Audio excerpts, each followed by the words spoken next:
foot tall, so not the biggest barbarian, but I'm jacked. To hair and braids. We could put our parents away. As if we put it into braids and then we wrapped it around, and then we gave them the flowers, sticking them, and then what if we did this? May I have another drink, please? Yes, you may. And he goes over. Put your hands up, it's better! No. Sarah, roll me a Constitution saving throw. Yes, you. I'm gonna fight you. He's sort of you guys know who I am, right? Yeah. Goggles. You're Dr. Robot. Dr. Robot. What do you do? Take a moment to try to stop laughing. Okay, so I'm gonna do the same thing with the other one! Why not? It worked again. Hating on Batman. I don't hate Batman for the record. I hate the fandom of Batman. Oh, cool. Okay, That's the that's issue. way more people. It is. It's a Dang. lot of like actual human beings. Were you gonna You need to rub this crap off your neck and not smell like me. Or a wolf at all. Just start rubbing his neck and just getting like... I am fairly certain it doesn't matter what I smell like at this point. To a feline. You have wolf's piss on you. I'm just gonna point at my feline eyes. I have some time. You've just tuned in. We had the brilliant idea while we were fishing at the Dark Moon Festival. Oh, jeez. To do a dungeon with fishing poles equipped. Because why not? And so we drank all of the alcohol in our bags, and we equipped our fishing poles and our aquatic pets, and we went to do a dungeon. I feel like I need to close out.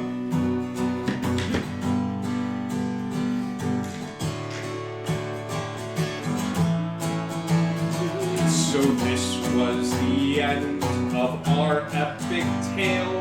What holds for next week as the heroes set sail? We may find more family, we may find where things start. All we know is to follow our heart.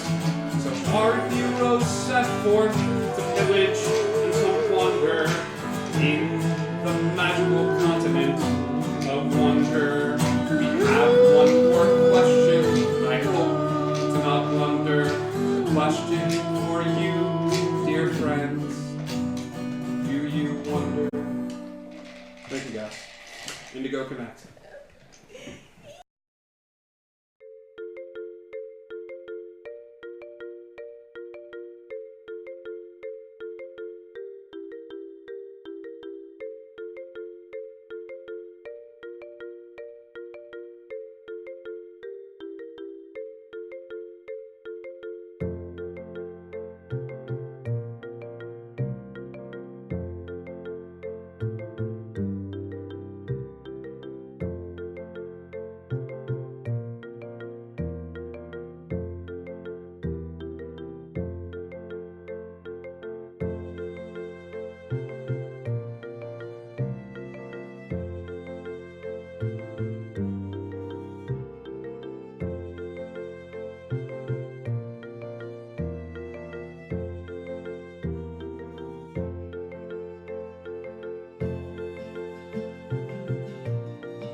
Hello, everybody. Welcome. Sorry about the pause there. We were getting all of our ducks in a row. So, hello. Welcome. Quack. Welcome to the Lost Isle, you guys. I'm your good buddy Scribe. This is Indigo Chameleon. Tonight we're going to play a little Dungeons and Dragons. And we're happy to have Texas join the team. And we're happy to have Jay back. We here. Can we still get a chance at getting smoke? No. Okay. Oh. Maybe. Is maybe good? Oh. Keep hope alive? Maybe's okay. Yeah. I'll take maybe. I'm leaning So more. you're I'm leaning saying more. there's a chance. Oh, we just lost our little Indigo Karma buddy. But that's okay. Oh no! It's I'll fix okay. that. No worries. So we've got a few announcements before we get started with tonight's game. We have a Discord. Come and hang out with us on the Discord. It's a great place to hang out and talk about D&D and help me create a character for one-shots and all sorts of fun stuff like that. Thank you, Meredith. We also have a merch store where you can find cool stuff like T-shirts and mugs. I got to see Wolf wear his T-shirt, not his mug, his T-shirt, and it was super great. So yeah, you can go and do that. And it helps us keep the lights on. It's super cool.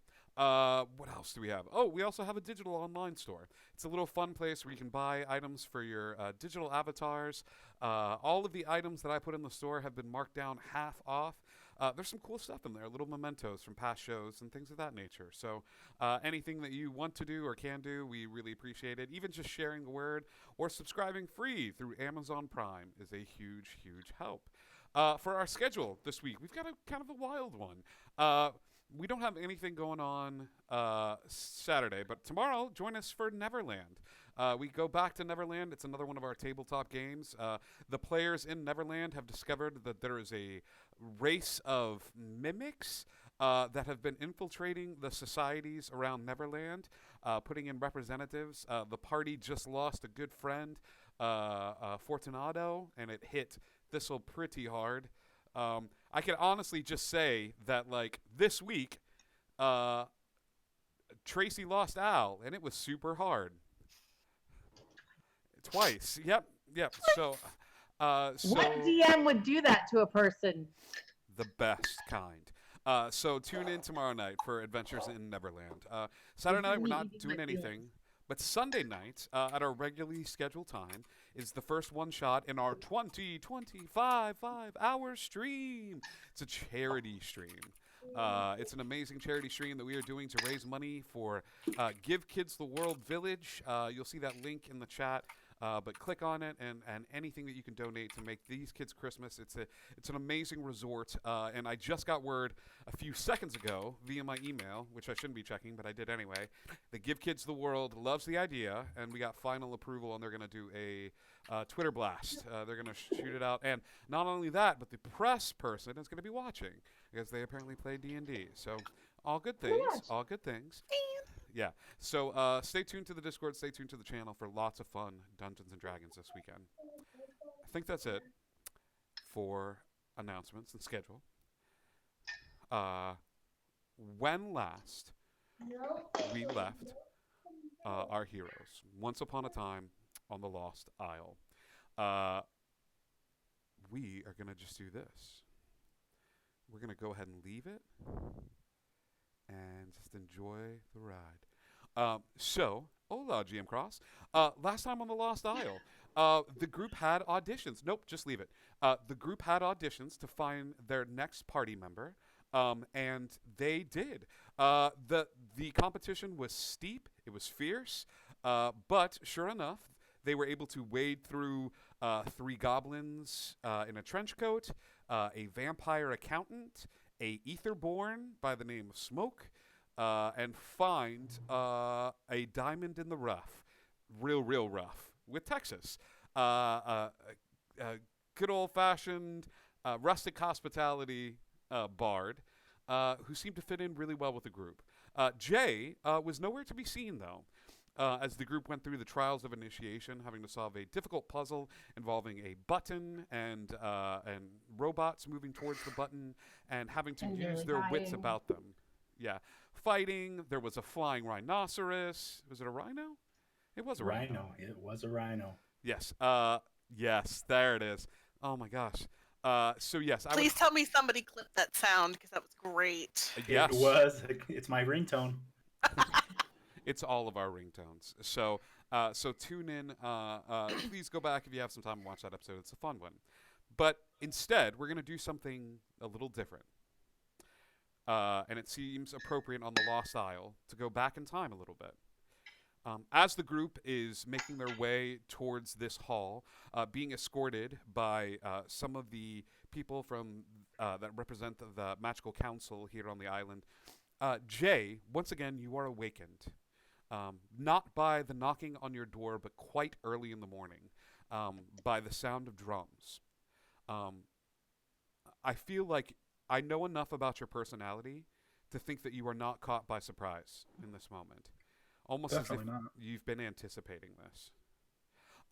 Anticipating the sound, you rush out of bed, making your way outside the darkened streets of the Lost Isle.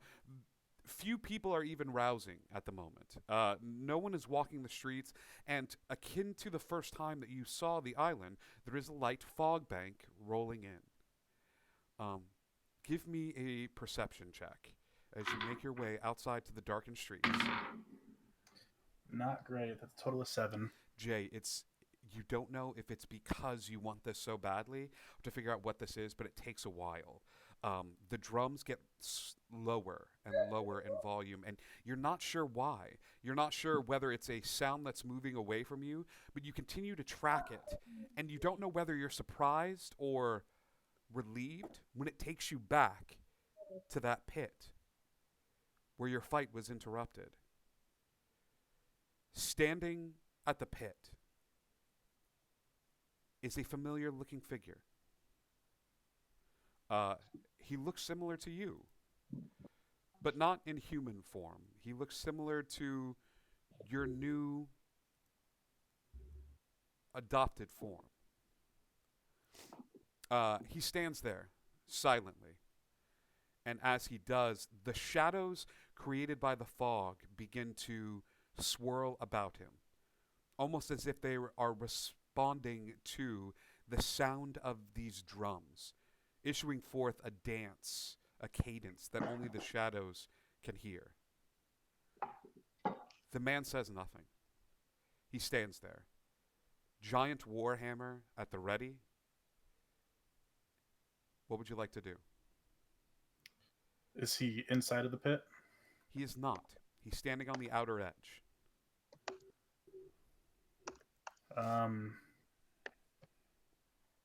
Standing at the edge of the pit, I've realized I forgot my axe. It's not with me. It isn't. I was in a rush. But I feel compelled to jump down into the pit. As you do, you land on the soft earth, which seems to rise up to meet you. It eliminates you from whatever little light that you were able to see through. As you jump into the pit, the figure that looks familiar stands on the outer edges of it and looks down at you, a mixture of fear and trepidation. As you stand in the middle of this pit, the shadows begin to circle you, lashing out at you, Jay. With each strike, you hear a small voice whispering in your ear. Different ages, different races, different cadences, but each one is followed by a quick shock of pain that makes your flesh begin to sizzle, darken. The wounds are not healing. The first voice reaches out. Man first feared the darkness. You take 4 points of necrotic damage. As you do, a large black scar appears on your left forearm. You instinctively move your hand back and look up to the pit, just as if your body is like you need to move. You're being attacked, and the figure outside of it holds a hand up as if to say, wait. You stand your ground, Jay. The darkness continues to circle. The lashes become more erratic and faster. Most men fear the darkness. Others learned to utilize it. Not all who live in shadow are of shadow. 7 points of necrotic damage. You're starting to feel bad. However, we can teach you. We can teach you to harness the dark, to turn it back into the weapon it so rightfully deserves. For it is a weapon, and you can wield it for good. 4 more points. Or evil. This is the order of the Dusk Night. You are not of the day. You are not of the light. You are somewhere in between. As your father was. Where are you at hit points wise? I'm sitting at 56. Okay. You take another 7 points of damage. Okay. Do you wish to walk the path that your father walked? It is a heavy burden. But the sword, none of us have ever walked with the sword. Think of what we could do.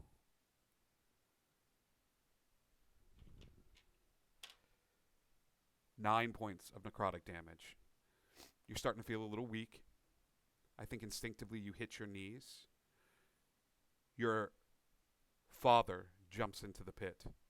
Standing and looking at you, he hits his knees as well and does not touch you, but makes eye contact with you. He holds out his arms before you, palms facing upward, and you see the same scars that are starting to form on your body, mirroring his scars. As he looks at your hand and places his hand upon it, you see a scar for a scar. He has so many, Jay. He has so many. But you see, each one is a trophy, is a time where the darkness was used not as it was meant to instill fear in the hearts of those filled with joy, but to instill fear in the hearts of those that deserve to feel fear. He holds out a hand as you take another 9 points of necrotic damage. I'm at 31, and I'm going to reach out towards his hand. As you do, the swirling stops. Good. Good. Now, you will see. There is a brand new Dusk Night, and it is good. The necrotic energy swirls around the pit, channeling through your father as you take 47 points of necrotic damage. I fall below my maximum. On the floor of the pit, Jay dies. Your father holding your hand, you finally able to feel the spectral form, and the last thing you feel is your father squeezing your hand as if to say, stay with me. Fight a moment longer. The pain is great. The pain is so much, but stay with me. Get up. Get up.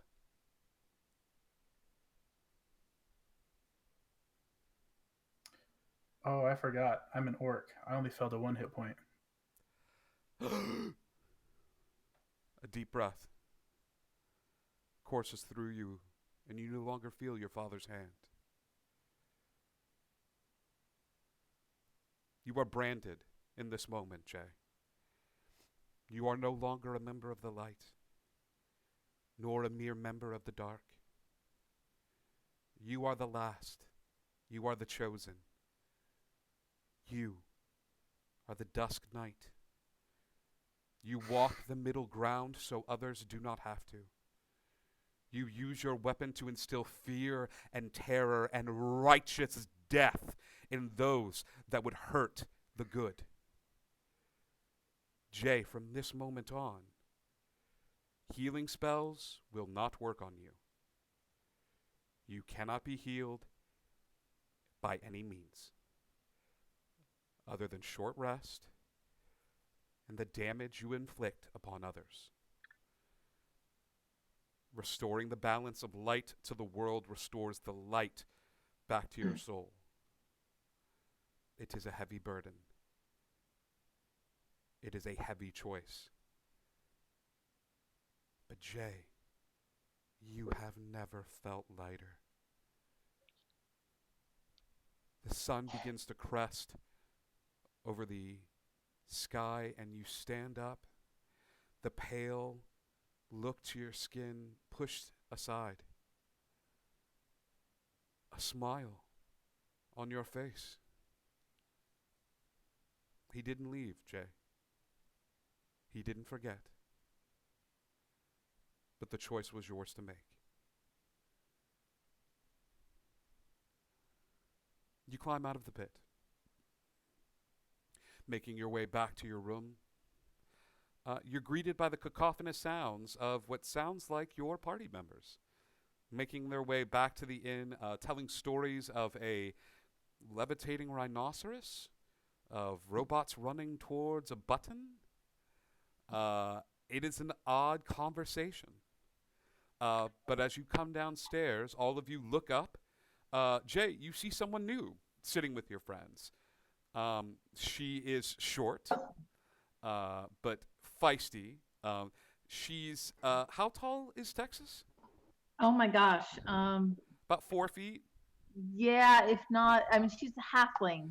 She's so 4 I have feet this somewhere. She's about 4 feet, but the hat, depending on the day, adds 3 feet. 3 feet.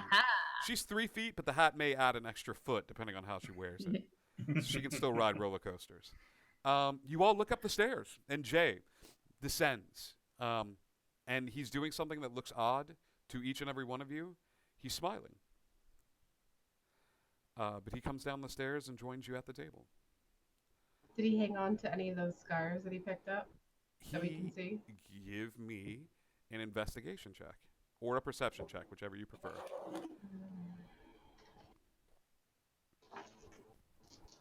I should probably get some dice. Yeah. Turk, you don't see anything until you get dice. That was a 12. 12. It was a casual glance. Casual glance. Jay not only doesn't have any scars, like he doesn't have those new scars, Jay doesn't have any scars. Any of the stuff that you guys got into, like you guys got into a little scuffle before when you went to Salem, Jay, his arms, he's looking like a day at the spa. Like he has no scars upon his person.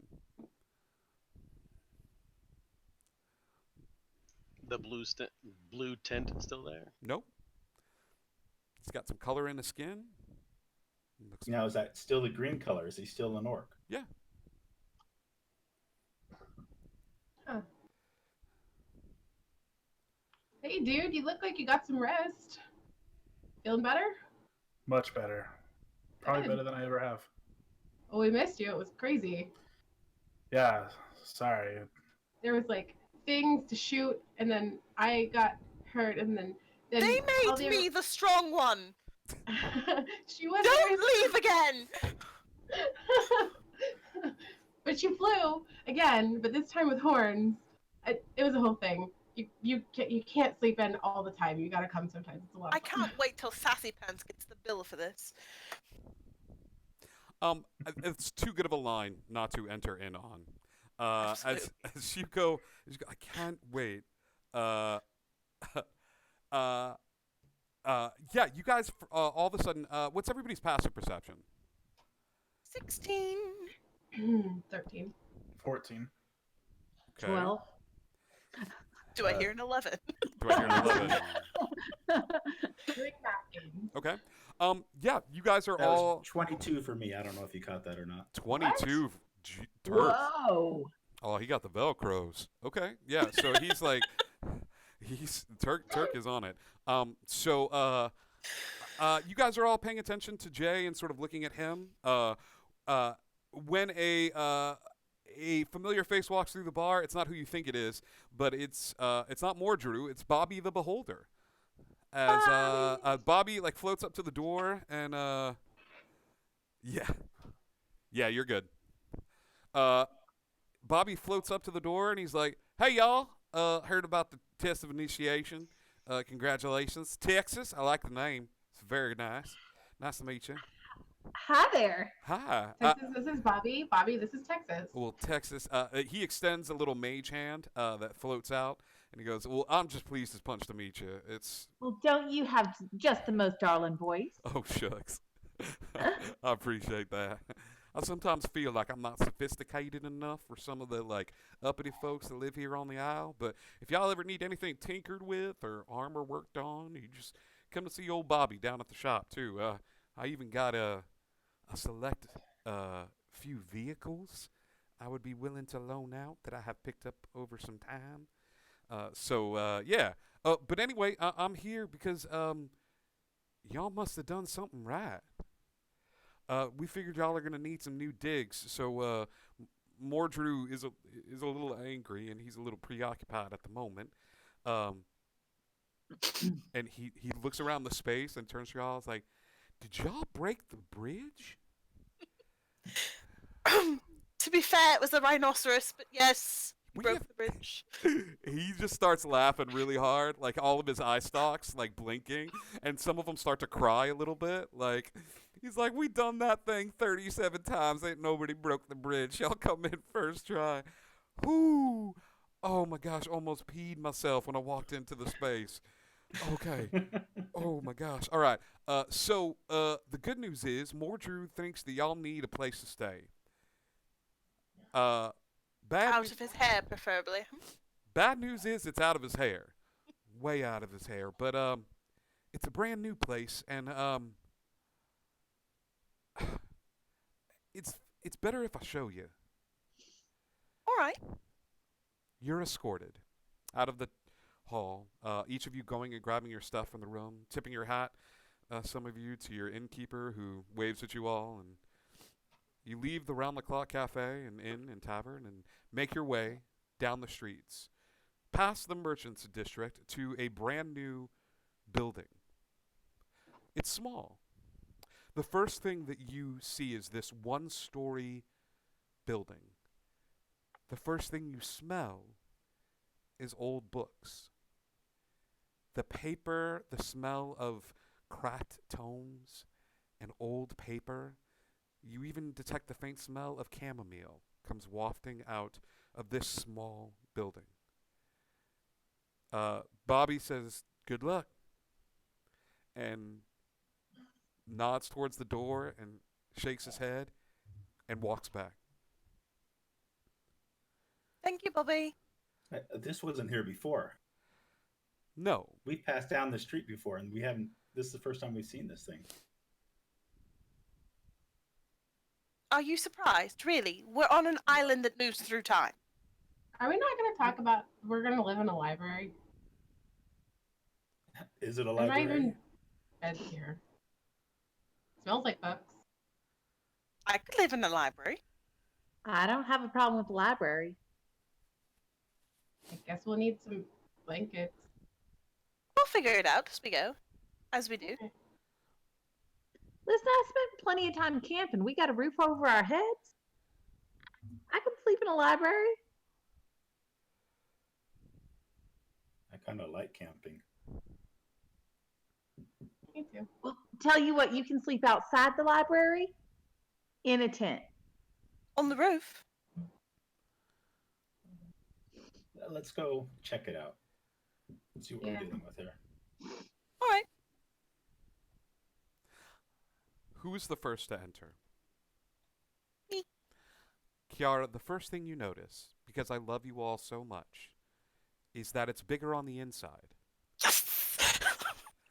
The picture that was used today is a simple translation of the scope of the space that you walk into. There's a small counter off to the side with a little bell on it. Before you, William, you get very excited, as before you is the largest, nicest long table you've ever seen in your life. There are 8 chairs gathered around it. There's one chair at the head of the table, and you instinctively think, D&D table. It's gorgeous. The whole room smells of long-lost tomes. There's a small sign above the counter with letters that seem to float off of it that says, The Novel Menagerie. Guys, I think there's been a mistake. I think this whole thing is my house. Our house. If you'd like to give me perception checks, you can begin to look about the space. If you want to stand here at the door and just stand with mouth agape, you can do that as well. I'm gonna look for beds. Okay. Perception or investigation, gang? 24. All right. 20. Can't I just run about touching everything and looking at it? Like, just running about? Sure. That tracks. William, as you go, now let's be careful, William's wee, like running his hand No along, running in the library! running his I'm hand touching along everything. the spines of the books, sitting there. Give me a D100, William.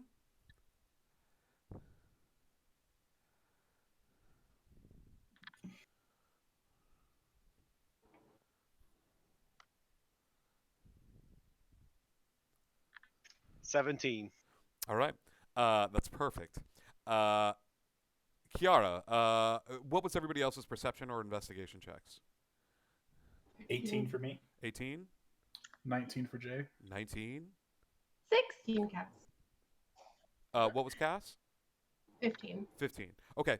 Everybody but Texas notices Texas is like, where are the beds? But everybody else starts to look about the space. I would say Jay, Cass, and Turk.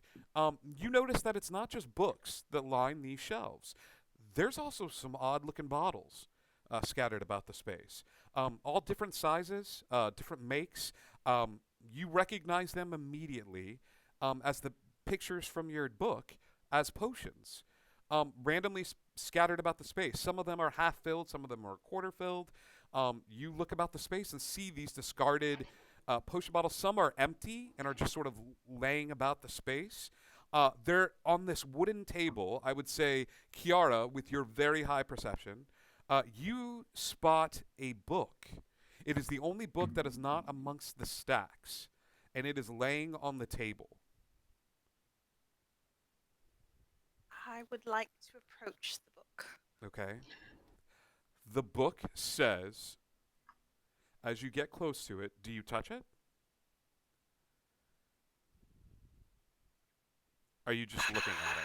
Hold on, gotta roll a d6. I am touching the book. Okay. She touches the book, and Kiara is gone. All right. Did anyone notice it? Yeah. I think it's a very audible. Oh. Do you guys? Where's Kiara? By the way, guys, don't touch the books. Shoot. Bobby. Bobby's not there. He escorted you guys to the door and left you guys. Is Wolf in range of me by chance? I'm assuming that he's by your side unless Okay. you've given me orders otherwise. Okay, excellent. Because I would want him coming in with me at this. Yeah, he's with you.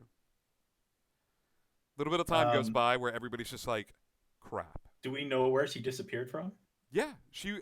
Some of you. There's enough of you in this space, and enough of you sort of standing in the doorway, still looking about. That Kiara's like, "Hey, I found a book on the." That's it. I'm approaching the same spot cautiously. William, it's very confusing. You have no idea what this library is. It's right in your wheelhouse. You have never heard of this as who you are. Like, you have no idea what this library is. Maybe if we make a lot of noise, the person that yells at you in libraries comes out. Cool. So we'll do this. Everybody's kind of confused and standing there. So go ahead and take off your headphones, turn off your speakers for a second, and I'll do this scene with Kiara as she touches the book. Okay. All right. What's the symbol for when we come back?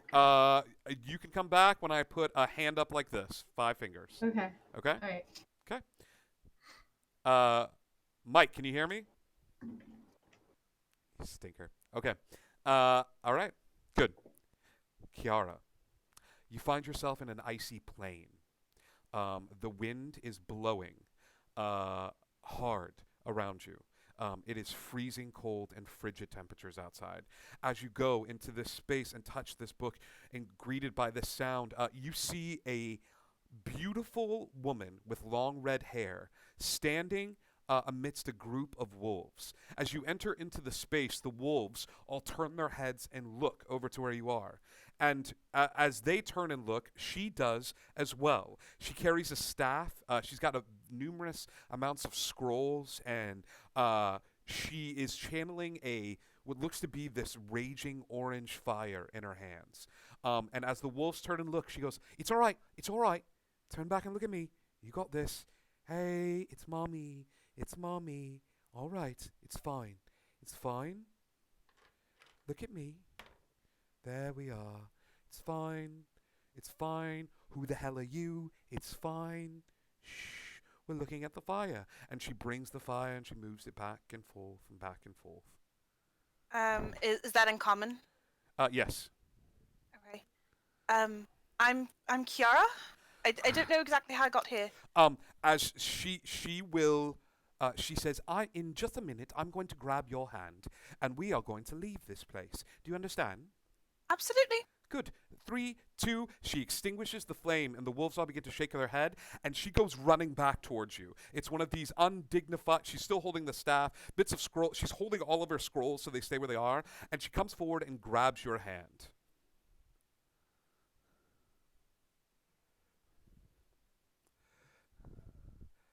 Welcome back, everybody. Let's check to make sure these guys are signed back in.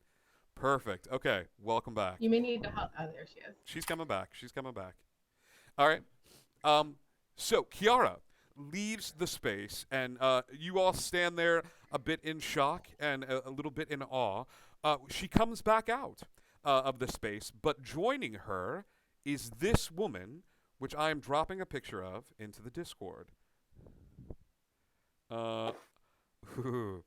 This file size is too big. She knows why. Screenshot on your phone. That's what she said. Hang on. Hey, easy. What?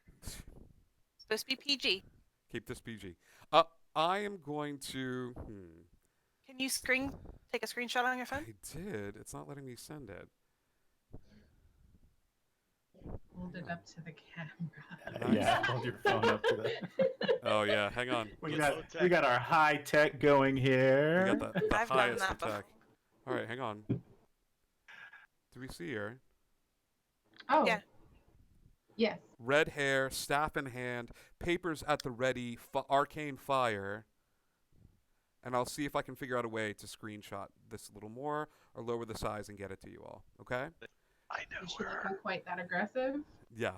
Oh, she comes out and she's scowling, hands on her hips, and she looks at all of you and says, "All right, who the bloody hell are all of you? And what are you doing in my library?"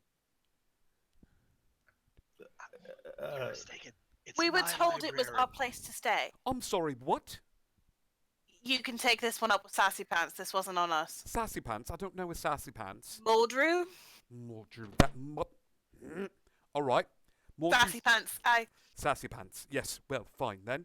Cass is giggling. I suppose you don't have anything that collaborates your story in the slightest. I'm going to take out my umbrella, and I'm going to pull out Excalibur. Don't you make that face at me, William. Or so help me. So she glares at Turk, then glares back at William. Are you to tell me that this is your group? Yes. They finally gave you one. Like I shouldn't have one? This is your DM? Mm-hmm. Yes. I'm gonna walk up to Kiara and just kind of like loudly and obviously stage whisper at her and be like, "This is an awfully lot of attitude." Oh, aye. But I have the magical means to back it up. So why shouldn't I? Because we've done nothing but walk into a building open to everyone else. Oh, aye. I guess you just walk into any building you want to and start touching random people's books. That's what you do? You're not When going we're to do this invited again, to are do you? it. I mean, I'm going to do this again, William, because these are my books. And they touched it, and they're proper scientific research. Well, technically, I touched them, but... You touched the spines, William. And those books haven't been filled yet. Look at this book now. And she holds up the book off the table and shows you the cover. And on the cover is The Ice Wolves of the Frozen Tundra. But below it, in small parentheses, is The Story of Kiara, the girl who would be king. You've been doing some work, I see. The library just opened up. Here is the deal. I've been doing a bit of research, and I am how do you want to call this? A preservationist. I am a librarian, first and foremost, but I also study animals. And each of these tomes, I'm working on it, is a different animal, and I provide them a safe sanctuary. And she moves her hands about the space, gesturing, and sure enough, all of these books have different lettering on the spines that detail a different mystical creature, or beast, or tundra, or zone, and she waves about the space. She's like, some of them have been filled, but the minute you touch one, it starts picking up information about you. So right now, I've got a book about ice wolves of the frozen tundra, and if I flip through the pages, she opens it up, and it says, Kiara, and it gives her birth date, her favorite flavor of ice cream, what size she is, memories from when she was a small girl, and it stops mid-sentence, and she holds it up. So there you are, Kiara, an intimate look into your goings-on. Well, hang on a minute. Bit awkward, I mean, isn't it? You could have put a sign that said, don't touch. Well, Or don't enter. Or stay out. I have a couple of questions. Oh, well, I didn't think of the sign, William. Thank you very much. Next time. Clearly. William? William!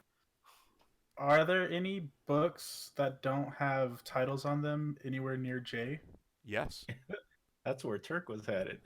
I'm gonna try and reach for one and touch it. Okay. Yeah. You reach over and grab a random book. And my as boy. Turk, are you doing it at the same time? I was actually looking for a book that no title?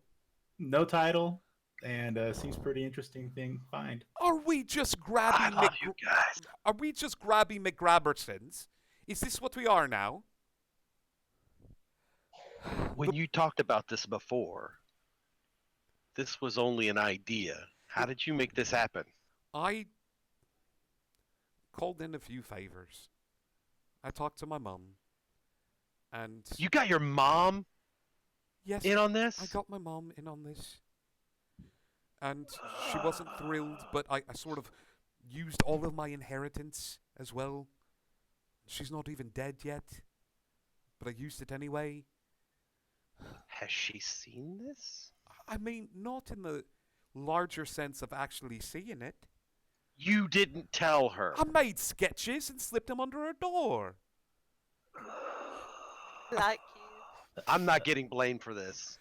It's very nice to meet you all. I'm Amarin Laarithil. All right? You can call me Larithil. I prefer that. I don't really like my first name. It was my mum's idea of a joke. But who's your mom? Shh, don't say it. No, not here. She shakes her head. So, I guess. Can't go around asking people who their parents are. Well, why can't I not ask that? What was wrong with? That was such. She brought mom up, not me. That was such a mean girls thing. Like, oh my God, Turk, you can't just ask people who their parents are. She looks at Jay and she looks at Turk, who both have a book in their hand. Yes. And she goes, "Well, congratulations. You're now part librarian. That book is now bonded with you. And throughout your travels, you're going to have to pick an animal of your choosing, and you're going to have to throw the book at it, capture it, and take good care of it." Pokemon? I'm sorry, you're going to do what to me? No. It's a very niche kid show back where we're from. Don't worry about it. It's not. They're just idiots. They're just idiots. How many books can we have? Wait. I don't know about you, Jay, but I just gotta catch them all. Wait. I wonder if there's 151 different kinds. They're idiots. No, hang on. Or if there's been multiple generations. You're actually excited about this. I mean, yes. It's very exciting, actually. I want to be I told you the they're my very team. best. Yeah, like no one ever was. That's what I said to my mom. All right. Well, you should have said that at the very beginning. Yeah, congratulations. You're all part librarians now. I'm really sorry. Wait. You got to tell them what that means. Okay, what that means is you're going to help me save endangered animals. Mythical beasts. I'm on board. Mythical beasts and baddies that don't really belong in this world, but I want to study them. I want to make a place where adventurers can come and learn all about the different animals that are there. Now, start with the into romantic the books. Are they harmed, or can they? No. From the books? In fact, the book actually starts right in an environment that's perfect for them, no matter how deadly. Now, Kiara just went into one of these environments. It was very cold. That was the ice wolves of the frozen tundra. And can we pass into any environment here in any of these books that currently have animals and environments in them? Yes, but I wouldn't recommend it unless you got no secrets. The longer you stay in the book, the more information it gathers. See, Kiara, I hope you don't mind, is now a part of this book. I mean, the longer you stay in the book, the more of your information is passed on through it. Unless you started it. Eventually. If you start it, if you throw the book at an animal, you become an author. As the author of the book, your job is to chronicle, learn what the animal likes, what it doesn't, what its weaknesses are, what its strengths are. And we'd be doing good. So it's a living, breathing monster manual. That feels a little didactic, but yeah, sure. Okay. So that's all the fun and cool stuff. Yeah. Tell them the risks involved. The risk involved is not all animals are going to be amiable to being domesticated. And like a hypocrite. It takes a while, sure, yeah, and it takes a while to earn their trust. Sometimes they're not fit for the world, isn't that right? And she pats the table. But we always find a place for them. Sometimes we return them back to where they came from. And sometimes we do the right thing. We give them a home forever and a day. Tell them about the danger of being part of a book. It's everything. I mean, it's stuff you don't know about yourself. I don't really know you lot, but people don't like to look in a mirror for too long. I mean, sometimes you see good stuff, but not everybody does. Everybody's got dark, dirty secrets and things they don't want to relive over and over again. But imagine having that captured. This job ain't for everybody. But there are some perks.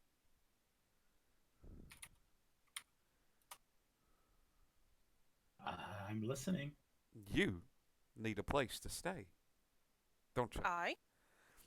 She will walk over to where the table is again, and she'll knock on it. As she does, the table will shift over, using its legs to crawl over to the far right. As she as the table moves, this large oaken table, beneath it is a trap door that she opens up and says, "I've been working on something a little special.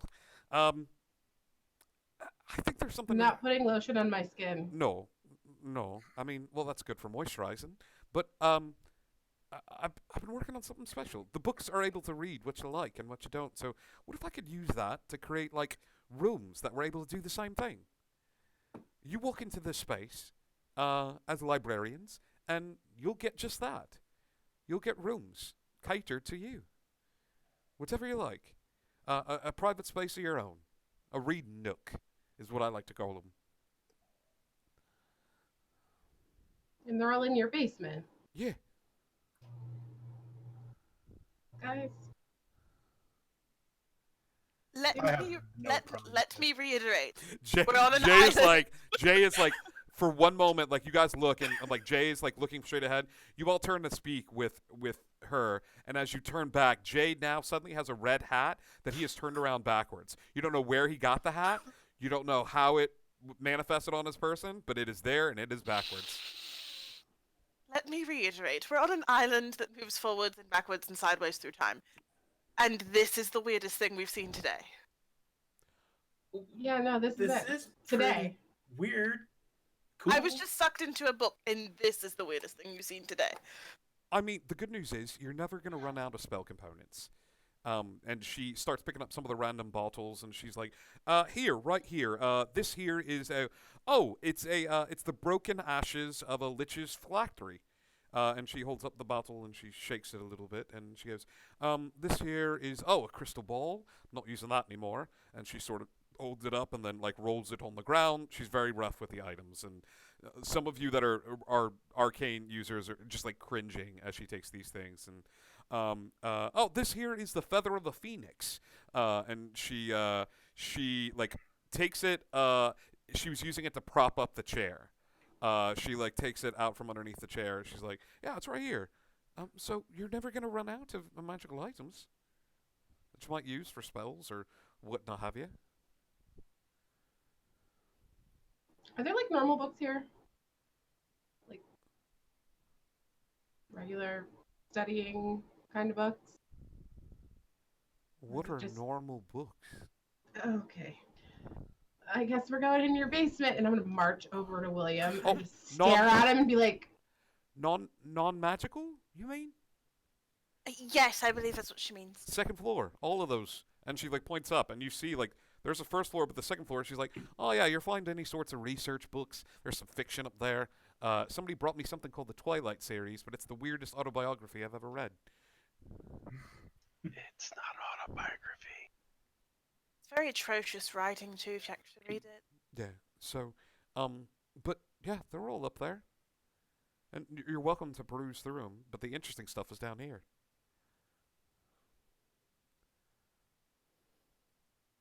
Again, with I Jay see on no this one. problems with this place. This is Jay strides forward, as you all are like, well, I don't know if walking into the space. As William walks into the space, there's a doorway at the end of this like hallway. The doorway is right there, but as you step forward into the space, Jay, the doorway moves backward, extending the hallway. On your left-hand side, another door appears. Written in gold script on the front of it is the word J. Did it work? There's my name. Open it up. Open it up. Wear it out. And I open it up. Jay, nice knowing you. describe to us your kick butt room. My kick butt room.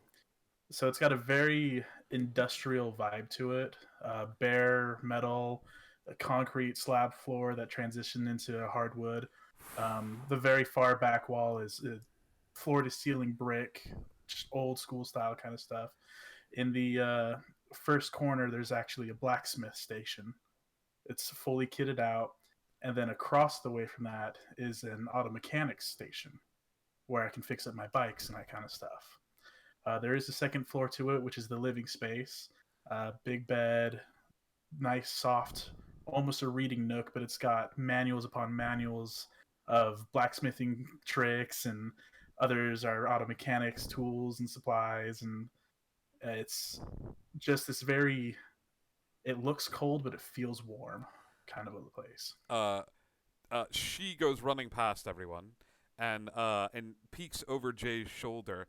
Larathel looks over your shoulder and sees the space, and Jay, you step into the space, and you're just like, in my wildest dreams. And she looks at you, and she looks at the space, and I was like, do you know Bobby? You mean the eye? Yeah. Yeah. You could be bloody twins. Is that a station? Are those manuals up on the second floor? Yeah. That's how you relax?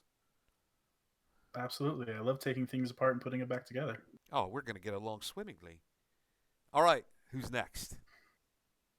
I'm still staring at Leia. I'm like, is this happening? Is this really? Are we really doing this? William, Cass is staring at you. Jay and Larathel are downstairs, sort of looking at the space.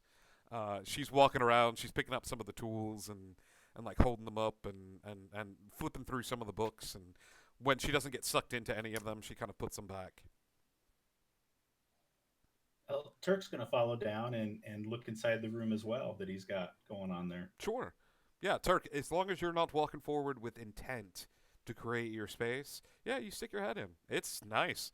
I mean, you've never had an apartment this nice. 2 stories, like, his bed is big. Like, he's a big boy, and this bed is big. But most of the bed is covered in manuals, like motorcycle manuals, car manuals. Like, you start flipping through, and you find, like, a manual for a blender. And as you hold it up, Jay's like, you never know. Like, and just like...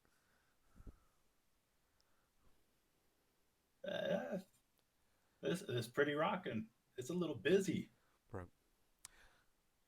Right. For those of you just tuning in, Jay has walked downstairs to the bottom floor and found a space that was created just for him. And everyone else is sort of looking at William, trying to figure out what to do here. So, Larathel. Yeah. Where's my room? Would you like one? Sure. Take a walk towards that back wall there. Just walk to it. Yeah. Can I pet your dog? And I ask Wolf if it's okay if she does. Wolf looks at her, and his tail is wagging. It looks like he might let you. Oh, all right. And she jumps forward and bites him on the neck. And like they just start wrestling on the floor. It's like 2 dogs when they meet each other and they just are like known each other for years, or they start doing that play fighting. But you see this very proper like wizard get down on her hands and knees and just start like play wrestling with this dog in the middle of the hallway. Am I catching any thoughts out from Wolf here? Yeah, it's unmitigated joy.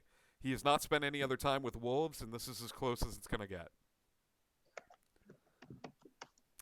Turk, I'm going to laugh at them for a little bit, then turn around and walk towards the wall. As you walk towards that back wall, another door opens up.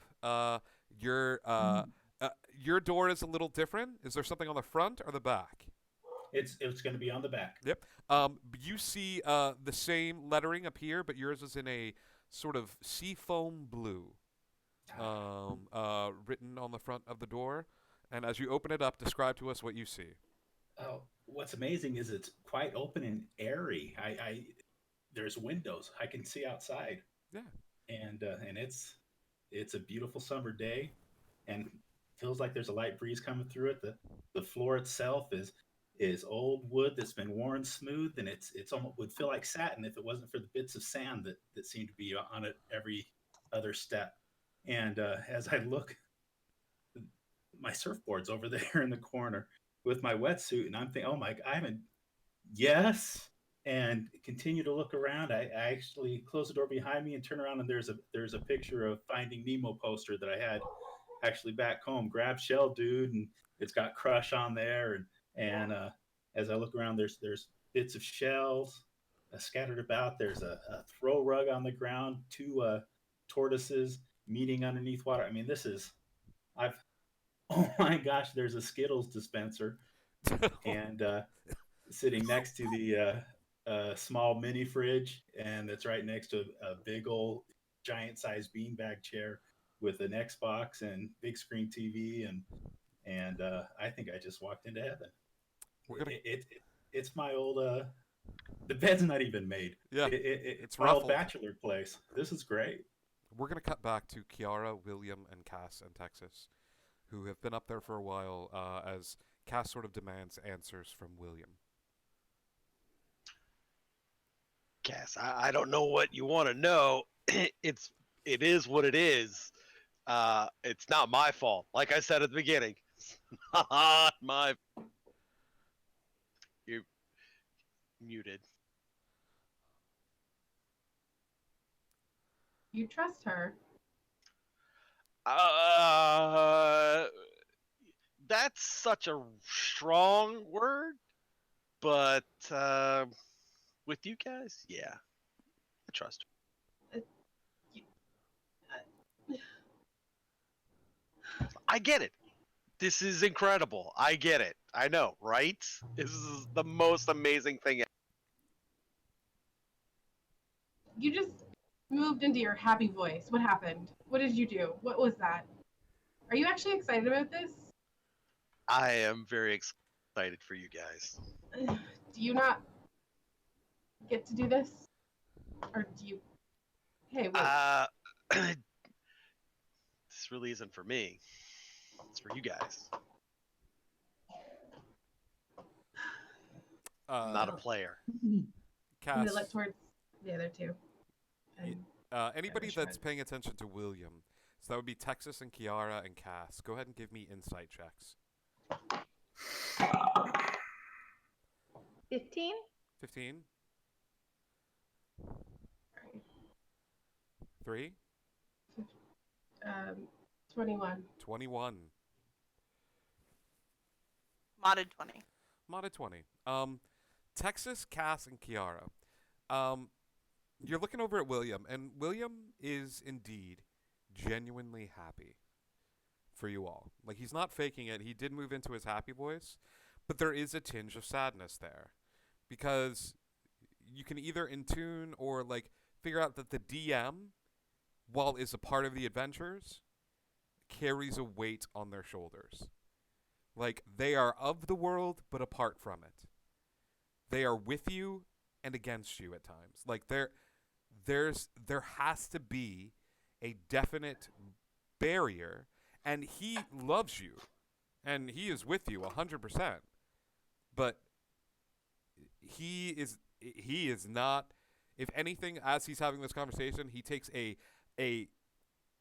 step backwards that is less of a actual step backwards and more of a gesture, as if to say, "Go have fun." But this ain't for me.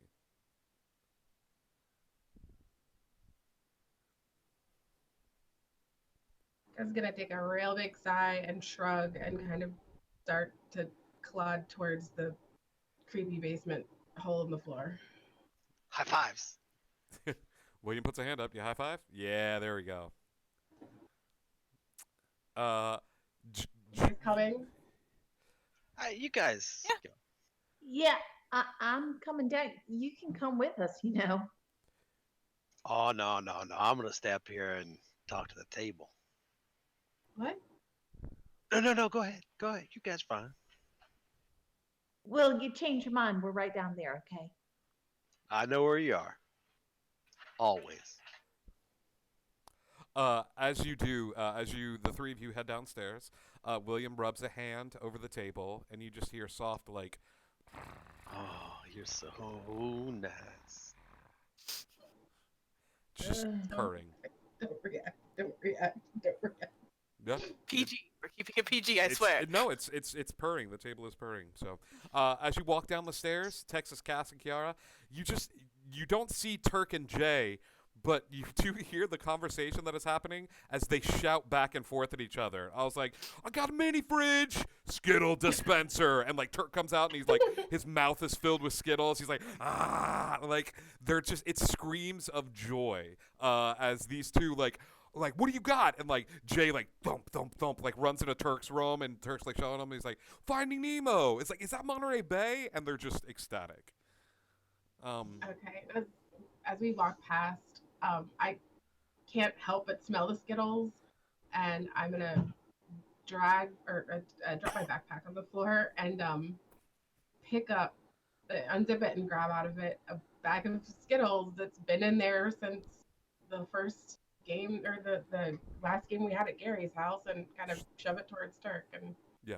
Are you shoving it in the room?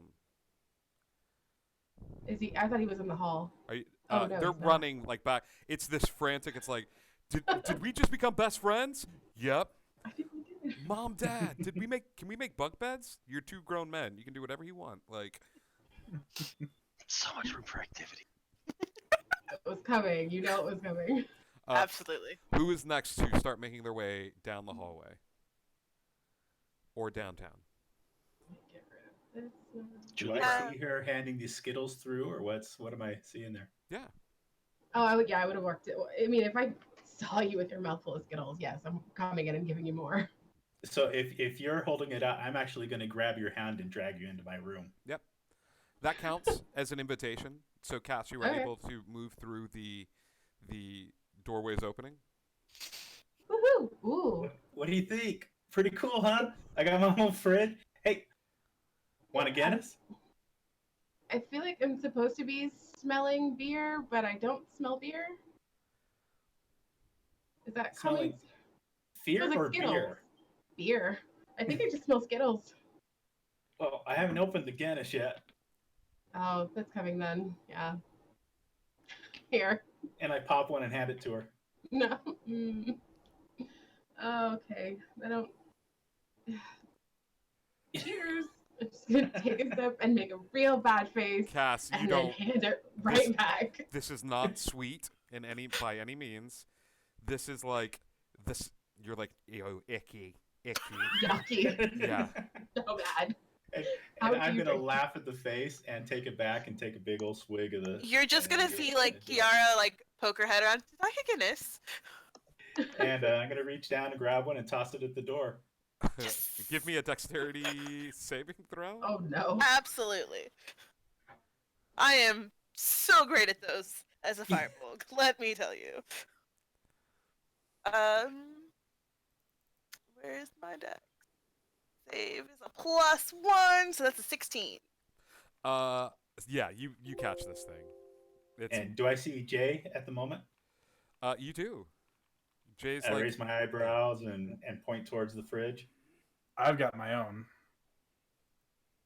But is it a Guinness? No. Okay, I've grabbed another one and tossed it at Jay. dexterity Why check. would you want it to be? What's Tex doing? I'm waiting. 2. I'm gonna check out my room in a minute. 2. The Guinness goes flying through the air, and Jay's like, "No!" And then like he just like you see the Guinness like go into his hand, and then it falls, and then he squeezes, and it's just like it shatters on the floor. It shatters on the floor. Guys, heads up. GM Cross is leaving. GM Cross designed this character. It is a new everything about it. Her name, her abilities, the library itself. This is something that GM Cross designed from start to finish. So, Cross, we love you. Thank you so much for adding a such a beautiful character to the world. So yeah, the beer shatters on the ground, and it catches the attention of your librarian as Laratha looks around, and Wolf quickly doesn't know what this is, and just sort of walks forward and starts licking it up off the ground. And she's just like, "Please stop throwing beer in the hallway. Didn't think that had to be a rule." There's rules? Butterfingers, sorry. Now it really does smell like beer. Who walks down the hallway next? Okay. You go, Texas. Once again, Sure. the door moves forward. As it does, there is no name plate on your door. Instead is a very tiny speaker and a little button on it. Okay, so I push the button. The stars at night are big and bright, deep in the heart of. Texas. And as you say that, the door swings open. What does your room look like? If you sing it out of key, the bedroom door doesn't open. No. Like most bedroom doors. If you that was bad. You open the door. You open the door, and what does your room look like? Well, first of all, everything in there is my size, so it's smaller. It's smaller chairs, and it's very, very comfortable for me. It's probably not going to be as comfortable for anyone else. I've got, except for the bed. The bed's nice and big, but it's very rustic. Very like kind of barn doors against the headboard of the bed. There's a little writing desk over in the corner for music writing, and it's the old-fashioned kind. So it's like there's inks and kind of parchment paper and like a sand tray for drying the inks. There's some big kind of branches across the wall and like guitars hanging from it. That's very kind of Oh, that's cool. yeah, it's neat. I have a picture. And some other instruments kind of in the corner. There's a little keyboard and things like that. The walls seem a little extra thick. I mean, there's wood against them, but it looks like there's probably also some insulation behind that wood, so it's a little soundproof. Did you soundproof your? Yes. Okay. Well, because I am a good and thoughtful person. You are. Thinking of the needs of others, and that sometimes I do my best writing at 2:00 in the morning. Sure. I'm all about it. So yeah, very, very country patterns. Nice kind of a quilt on the bed, and nice rug on the floor. Yeah. The Arthel pokes her head around the side and looks in sort of the rustic trappings and says, "Well, this is nice. It's very quaint." Oh, there's a fireplace too. Oh, that'll be nice. Because I do some of my best writing by the fire. Oh, don't we all? This will be great. Anyone else? I would go next. Kiara. Once again, the hallway moves forward. Your nameplate is takes a while to manifest, and you're not sure why. It looks like a name is being written, and then it's erased. And then another name is written, and then it's erased. And then after a brief couple of seconds, hey, the ginger sheep. After a brief couple of seconds, a wooden inlay appears on the door, and there's a tiny little like puff, and you smell like cedar, like almost as if it's like one of those like air fresheners or something like that. So the scent is customizable, should you so choose. Amazing. Okay. The door opens to reveal an amazing room. Please share with the party what your room looks like. Kiara's room looks like a druid exploded. To put it lightly. She's got very worn wooden floors, and all of the walls are like a rough plastered stone, so you can see some of the rough stone peeking through the plaster. Her bed is against the far wall, and it's actually tucked into an alcove. And there is a thick, old rustic wooden beam above the bed that has dried herbs hanging from it. And there's really pretty like curtains that are slightly sheer that kind of cover the bed a little bit but are tucked away. And there is a small picture of her Nan on a small shelf by her bed, and there's an almost elvish looking cutout on that wall in the bed that it's not really a window, but it kind of looks like a window, and it's kind of lit from the back. And there's some of the rocks she's picked up in her travels. There is a large, beside the bed, there is a large fish tank that looks like the Hogwarts castle with water plants and stuff. And there's no fish in it currently, but there's the water plants and things of that nature. Above it is a moon kind of shelf that has different crystals and rocks and small potions and little knickknacks. And there's journals and books above her bed. There's a small kind of alcove off to one side with like a washroom and a small writing desk that is also slightly rustic and worn wood. There's crystals and herbs and all kinds of fun things hanging from the walls. Um, some of the light fixtures, even themselves, kind of look like plants, and it's a very warm, cozy room. All the walls are stark white, but everything else gives it color. And there is a big, comfy looking, almost one of those weird, like half moon chairs in the one corner with a huge pillow on it and some curtains. There's a little reading nook surrounded by candles. That's lovely. Kiara disappears. She's just like, as soon as she sees it, like it does look like her personality exploded, and left this amazing masterpiece that shimmers and shines as much as she does. Kiara, the only thing that you didn't plan for is next to the door. It is a small basket. It's about 3 feet. It's circular, and you realize that it would be perfect to fit an umbrella. It's an umbrella basket. Love it. Perfect. It's an umbrella stand, just what I needed. Yep. So you walk into the room at last, but certainly not least, Cass. I was gonna step over the puddle of Guinness and leave Turk's room, and I guess finally see what shows up as she walks down the hall as well. I'm just gonna look kind of around a little tentatively, see what Sure. happens.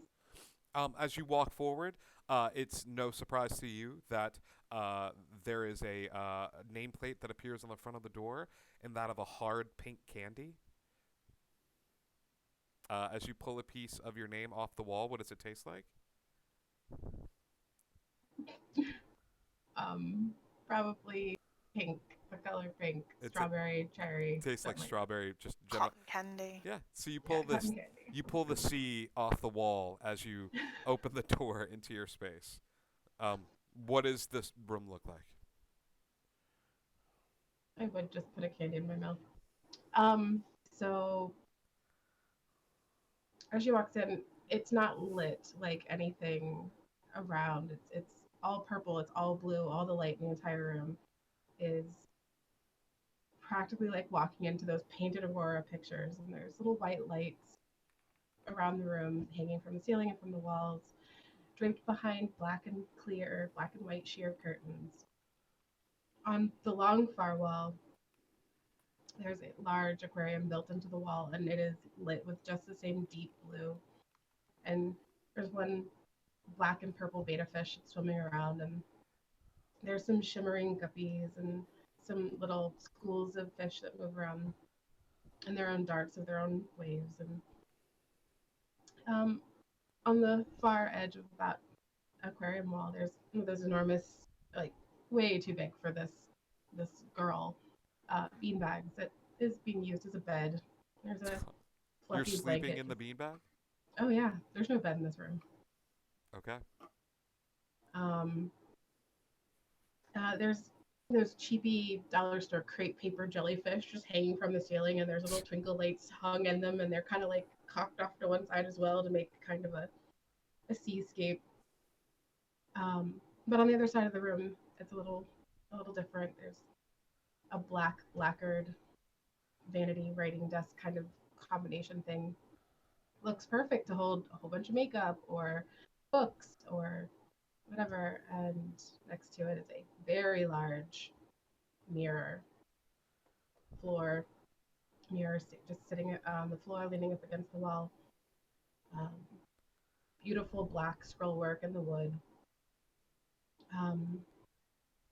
There's some rainbow lights going up one side of the wall, some white lights going up from the side of the wall, and from the ceiling is sheer black and white curtains just hanging everywhere. I think as your librarian begins to walk the space, sticking her head into each of the rooms, she begins to notice the similarities that multiple people have a sea theme in their room.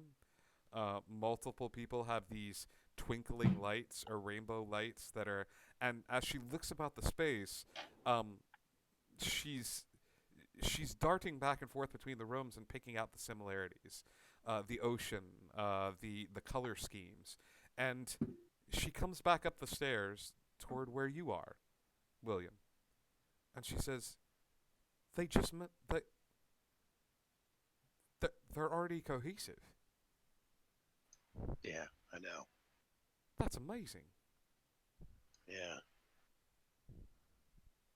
Only seen it once before. Are you happy?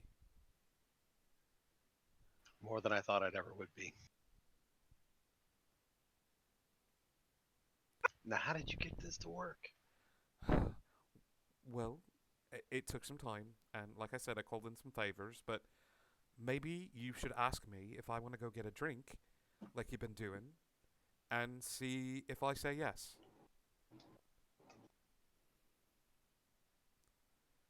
Is anybody around? Nobody is around. How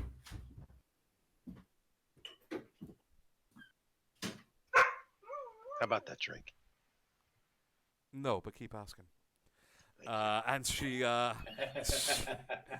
she walks past you, but she gives a little lingering, because this is Indigo Chameleon, she gives a little lingering arm touch as she walks past. And as she goes and she says, "Oh, what do you think there, Boris? Do you like him? Should we keep him?" And she pats the table a little bit, and the table bounces up and down a little bit. She said, "Well, Boris says that you're fine. Are you going to be picking a room? Are you going to be sleeping here with me, William?" You know I can't. Oh, I know. I know. But keep asking. Fair enough. So you guys spend a good amount of time. Moving about the space, exploring it. I think. So are we able to go look in other people's rooms and everything? Is that Here is the deal. Open? With these rooms, it's vampire rules. So you can extend an invitation, and that invitation stands until that invitation is retracted. I'm going to assume at this moment, with the excitement going on, everybody extends an invitation. Come check this out. Come check this out. Come check this out. And people are just scurrying back and forth throughout their space. Texas goes into Cass's room and like takes a running leap and jumps on the beanbag, and it just folds around her. Yeah. And she puts like a thumb up. It's like Terminator. She just puts a thumb up, and she's like, "I'm fine." Like, you all have never seen this many owner's manuals in Jay's room in your entire life. And William sits on the stairs leading down, and he's just smiling. Occasionally, he pulls out a piece of paper and looks at it and takes a few notes, but he's just smiling. He's dad on Christmas. If he could have like a cup of coffee in his hand and just like happy that the kids are happy, like that's what William is. That's the energy that he's putting out. Well, if possible, I'm actually going to grab a couple more beers. Yeah. At one point, and because there's always that one perceptive kid on Christmas that knows. Yeah. And it's gonna be Turk. Of course it is. And I look up at him and hold up a can, and with that questioning look. But thanks, buddy. I'm gonna head down to Texas' room. Yeah. And lean on the door and. Hey there. You think you can deal with us? I'd be delighted. And I extend the beer to you if you're interested. Well, thank you.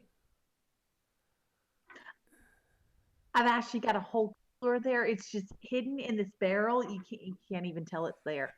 It's awesome, isn't it? You walk into the room, and she actually has like a moose head on the wall. It's like a little like moose head. But as she opens the mouth of the moose, it's not a real moose. It's obviously fabricated in some way. It looks to be like an artist sculpture. But as she opens the moose head and takes a cup underneath it, a bit of like amber liquid comes out of the cup, out of the moose's mouth, and she like closes it, and she's like, "I like to hide my moose," you know. Like. So, question: is Texas's door smaller than everyone else's? Oh yeah. Is Turk gonna have to like? It's got to be right. Y'all are gonna have to make some clearance checks. I think, and the ceiling's fine for everybody but Jay. Like anytime Jay comes into Texas's room, he's gonna be sitting like crisscross applesauce, or he ain't coming in.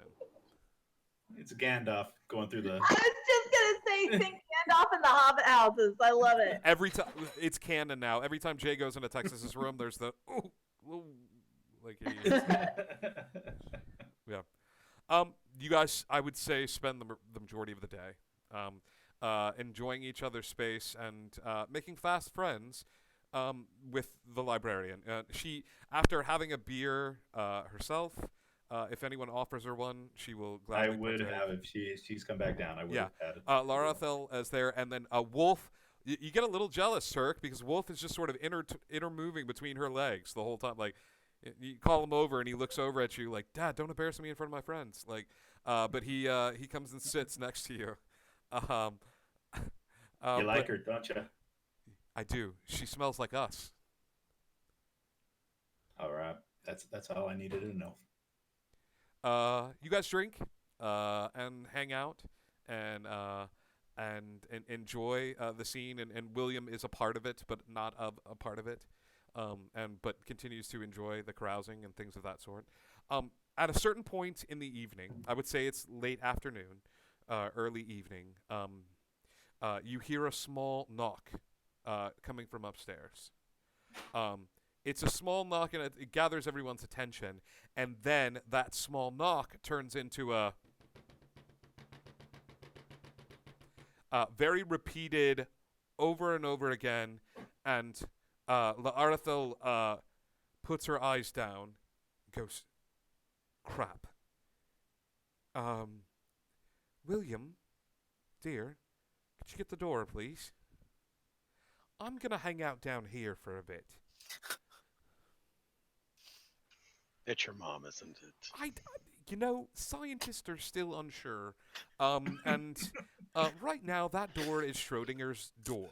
And I'm either dead or alive, depending on if it's her. So if you don't mind, I'm just going to go into my room. And that door at the end of the hallway, as the hallway has moved, she sort of slips in, closing the door behind her. And just tell her I'm not here, would you?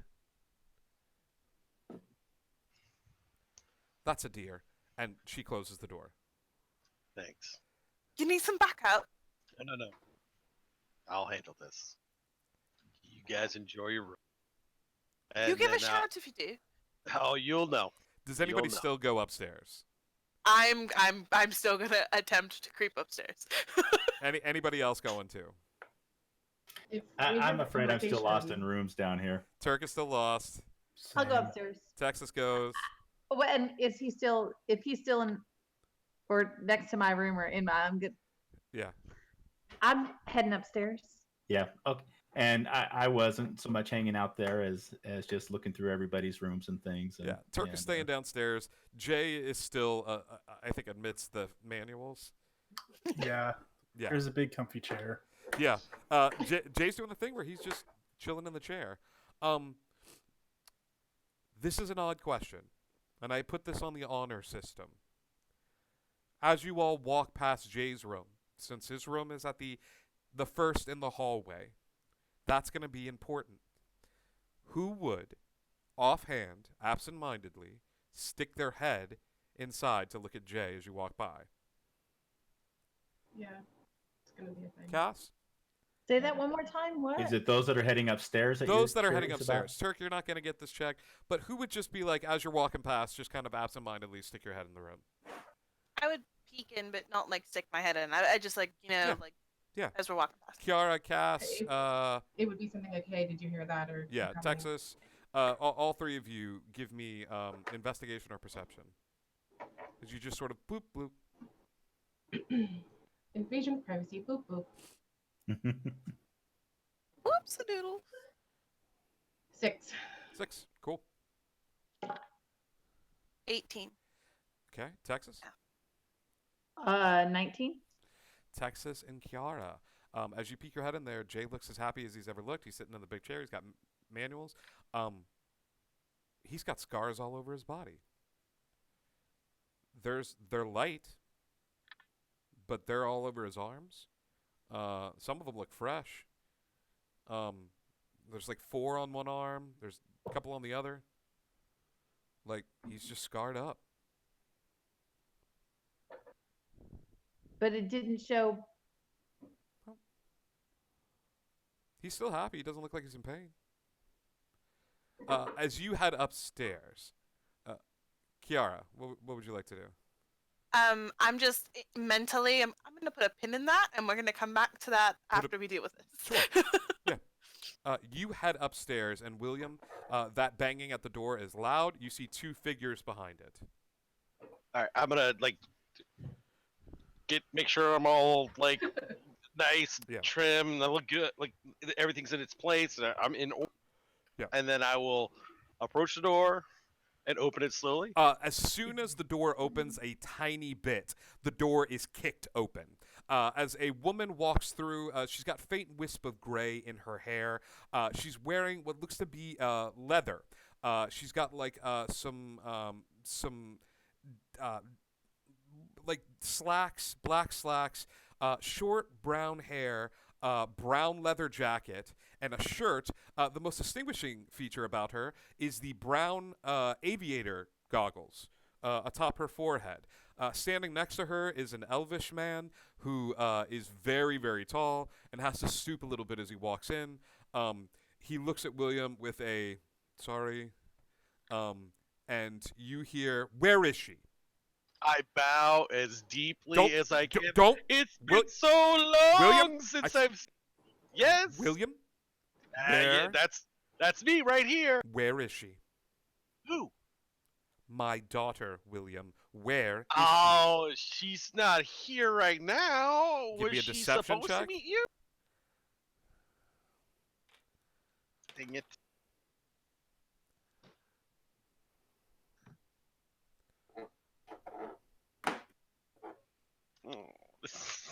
That's not a good face. So, I rolled a 5, but I have a -1, so 4. That's a winner. 4. She looks back at the tall elvish man, and she goes, Tahan, fireball. Fireball right now. I want you to cast fireball on William. Whoa. Don't wait. This is not the place. There's flammable things here. People could get hurt, namely me and the books. This table. Where are we gonna get another replacement for this table right here? That's a beaut.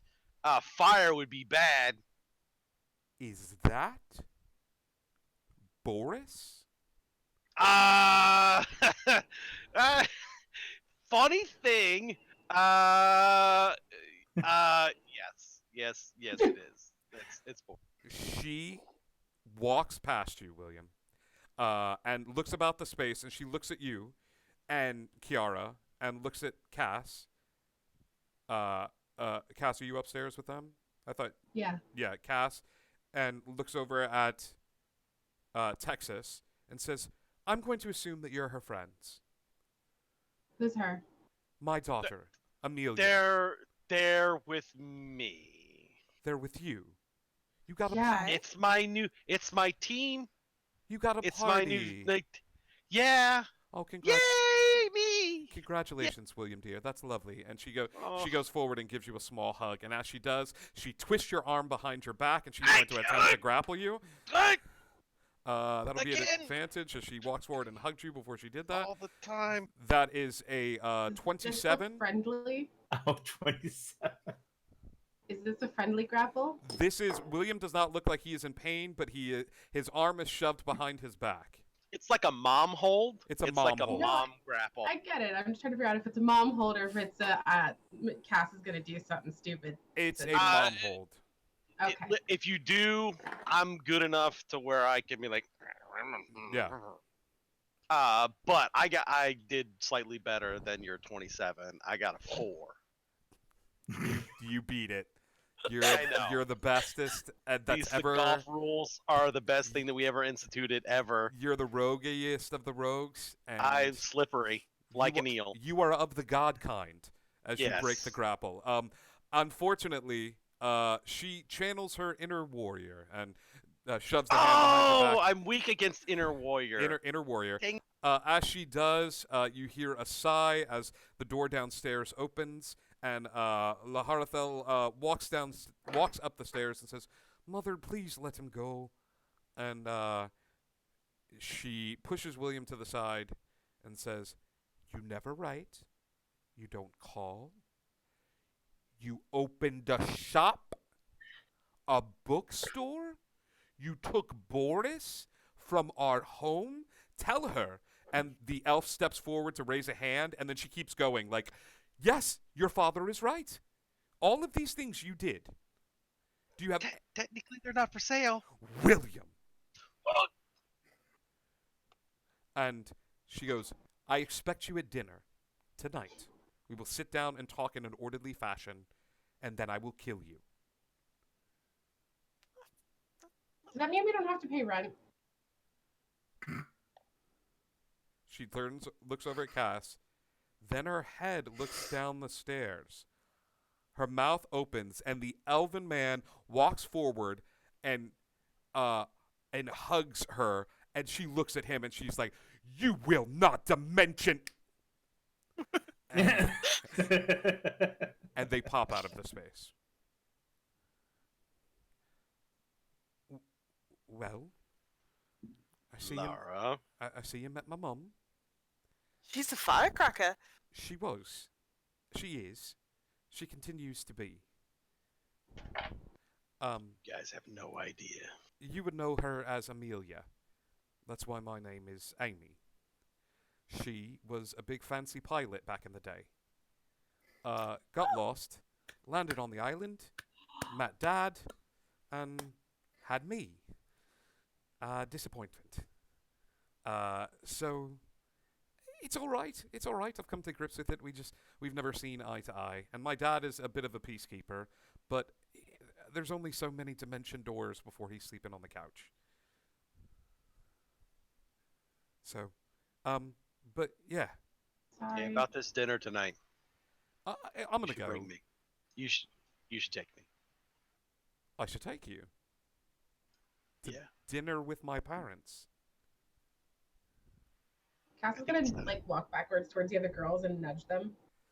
Yeah, I think it's unfortunately, you nudge Kiara and it's great, and you just knock into Texas's head because she's 3 feet tall, and like you just knock the hat off. Like Kiara gets it, like she's like yeah, but as you nudge, you forget that she's 3 feet tall, and it almost looks like an elbow to the face, like it's just like. No, I'm so sorry. But Kiara just kind of laughs it off. And so does Texas. About dinner. Yeah. Well, yeah. Yeah, I know. I might like that. That would be a lot of fun. As she looks at William, the tension in the moment is cut with the island beginning to vibrate. You recognize this as the movement. Yeah. The shimmy shake, shimmy Cocoa Puff, sexy island. Like sexy island. So you all feel the island begin to vibrate and shake, and she gets this look on her face as she's like, "The island's about to jump. Anybody else want a book just in case?" Did we feel this downstairs? Yeah, you felt it, and you come running upstairs. Texas, she throws a book at you. You grab it in your hands. Kiara, you grab a book. And with that, she runs outside. When the island moves, most people find cover. They go inside where it's safe because they don't know how. But she is the very first person on the island that you've seen that's just run outside and be like, "Bring on destruction!" Like she's got, she's. If everybody's here, if the whole team's here, I'll tell them that they should definitely go outside and watch it. It's an event. Yeah. Imagine the Northern Lights amplified, and them moving about in this space. It would be the equivalent of being trapped inside of a crystal and being able to look outside of it and see the reflections of light. And all of you begin to look up at this beautiful scene before you, and you hear a sharp whistle, which causes your eyes to look forward. And once again, You see, as if you've all cast the spell, the duplicate spell. You see multiple versions of yourselves sort of lined up in the space, stretching out. They're all wearing the same clothes that you're wearing, but they just sort of stretch out in the space. There's no tactile feel to them, but they all just sort of stretch out, and it turns into a little like you all play the game of lifting a hand, and they lift a hand, and things of that sort. There is a lurch, and the island comes to a stop. You all manage to maintain your balance as you're aware it's coming, and she immediately takes off running towards where you recognize to be the docks. She doesn't wait for you, but she does run as fast as she can, turns around, and she says, "Fortune favors the bold. Are you coming or not?"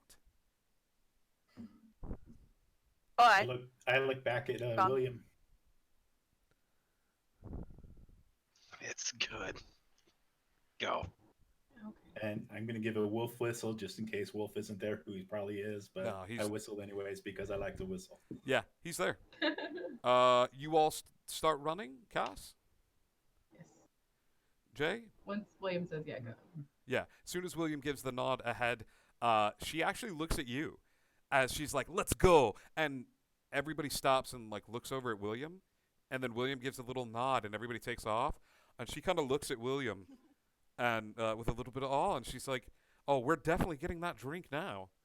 And turns around and starts running towards the docks. As you make your way towards the docks, you see before you Monterey Bay, California. But it is a spawning, futuristic landscape. Above the buildings that you can see, flying cars zip about. Boats travel on the water, and you see people floating above the water having pleasant conversations, but they're in bubbles, which seem to float above the surface of the water. As these people move about in the water and move about in the space, you can catch the first glimpses of this metropolis before you. And it's awe-inspiring. More and more people join you all, but you're the first ones on the scene and stumble upon a person who's already making their way to the island. A mechanical man who smiles at all of you. He's not a warforged. He's a little less sturdy than that. Looks like bits of him are fallen off. One arm's held up with what looks to be duct tape. One of his eyes keeps blinking in and out. Very skinny. He's made of, like, the parts that make up his body are of different colors, a la C-3PO. But you've got some blue metal here. You've got an arm that looks a little too big, that looks like it was scrumbled on to the socket. And he walks forward and says, "Hi there. Hey, gang, it's me, Bob, your basic operations bot. Hey, welcome to Monterey Bay. You're brand new here, correct?" Yeah. It's nice to meet you, Bob. Well, boy, howdy. Have you arrived at a great time? I'm going to need your help. Well, I guess you just point us in the direction, huh? Yeah. And Bob, his head turns around first, and then his body turns around next, and he points to the city, and he's like, "Trust me, guys. I got this. Now, who's going to carry me?" Jay is already at the side of Bob, looking at this mechanical man, trying to figure it out best that he can. Yeah. Give me just a random intelligence check. You got a manual for this, Jay? Not yet. That's a nat 20, but -1. Ooh, I'm into it. That's all right, buddy. Your love of machinery and things of that sort, you are just fascinated. You're up and on him. As you look at him, you're seeing all these parts, and it looks like he's scrumbled together. Some of the parts don't work as the little sparks shoot out from some of the joints and the eye socket. And he looks like he's in rough shape. But it's a robot. Like, I mean, the kid in you is like, robot best friend. But he turns and looks at you all and says, no, I'm serious. One of you has to carry me. I am not the strong one today. Okay, how much do you weigh? Don't worry, Bob. I got you. Thank you. I don't know your name. Friend. Friend. Thank you, friend. I don't weigh much, but the nuclear bomb inside of me weighs a little bit more. But don't worry, it's not set to explode for a few days. 72 hours. Oh. You got this one, Jake. Friend! And that's where we're going to end tonight's episode. Welcome to the future, gang. You have 72 hours to figure out what's going on with your basic operations bot, Bob, why he's got a bomb strapped to him, and how you can save him. Or not save him. It's up to you. So, Bob is one of the very first NPCs I ever created, and I'm excited to introduce him to you. You'll meet some other familiar faces to some of you. Thank you, Icky V. And you'll meet some other familiar faces as well as, some of you have to make it to dinner tonight. So, love you guys all so much. Thank you so much for a combat light but lore-heavy episode of The Lost Isle. We'll see you next week as we take our first halting steps into the future. As I write this, I listen to the same song on repeat over and over. Space Pants? No. Anybody watch the movie Meet the Robinsons? Not in a long time. There's a song called The Future Has Arrived.